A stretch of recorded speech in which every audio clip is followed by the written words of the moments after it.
ఆహార పానీయం ప్రభు యేసు క్రీస్తే గాదా.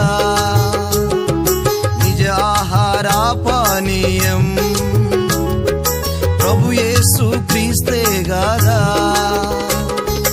ఆయననే తిని త్రాగుచు, ఆయననే తిని త్రాగుచు ఆ జీవముతో మనము జీవించెదం, ఆ జీవముతో మనము జీవించెదం.